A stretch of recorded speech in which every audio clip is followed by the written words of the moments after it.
Hello mga beshi, eto na nga po yung huling araw ng training ko. Yung video nga na to no November 25 pa. Mali pala, November 26 pala to mga beshi. Puno na nga din yung camera na ginagamit ko kaya kailangan ko na i-voice over. Bago pa nga din mabulok sa cellphone.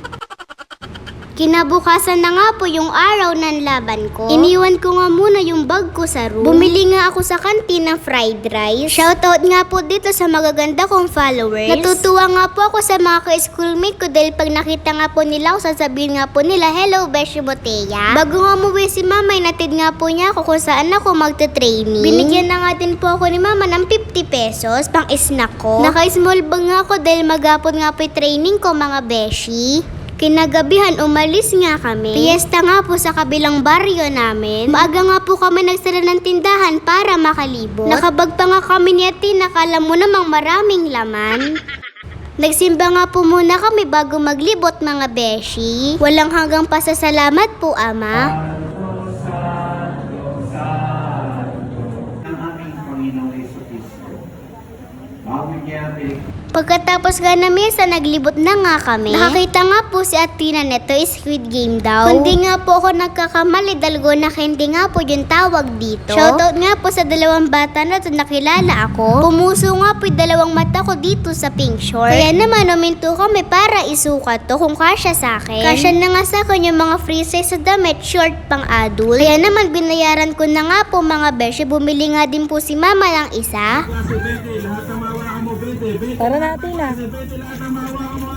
Habang tumitingin nga po si Papa ng bag, tumingin nga po ako ng clam. Nagustuhan ko nga po tong pink kaya binili ko na din mga beshi. Si Papa nga po yung mumurahing bag nga lang po yung binibili. Sabi nga po namin ni Mama, bumili nga po siya ng mas magandang quality. Kami na nga ang magbabayad kaya binalik nga po niya yung una niyang kinuha. Sobrang sipag din po kasi ng Papa ko magtrabaho. Kaya deserve niya magkaroon ng bagong bag. Pagka uwi nga namin, pumunta nga po kami ni Mama sa Robinson. Bumili nga lang ako ng babaunin ko bukas mga beshi.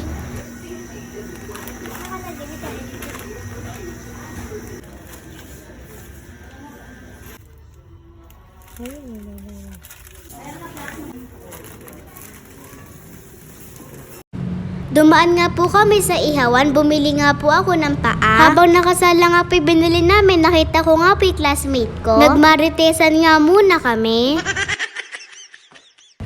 Ito na nga yung araw ng laban ko, natid na nga po ako ni Mama sa school. Ang call time po namin is 4:30. Nag-alarm nga po si Mama ng 3 AM, akala nga po niya AM yung napindot niya. Kaya pala hindi tumunog PM yung nakalagay. Nagising na nga siya mag-aalas 4 mga beshi. Habang gumagayak nga po ako, nagchat nga po yung kamami ni Mama. Aalis na nga daw po yung sasakyan, ako na nga lang daw po hinihintay. Akala po kasi ni Ma'am doon ako sasakay sa sasakyan nila. Nauna po kasi yung mga radio broadcasters dahil yung iba dun dalawang kategory nga po ilalabanan. Di nga po ako nakapasok sa final round kaya copy reading na nga lang po ako mga beshi. Di ko nga po kasama si Mama.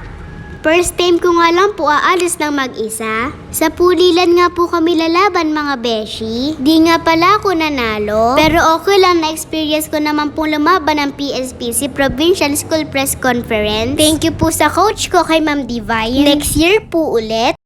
Yun lang, salamat sa panonood. Bye-bye mga beshi!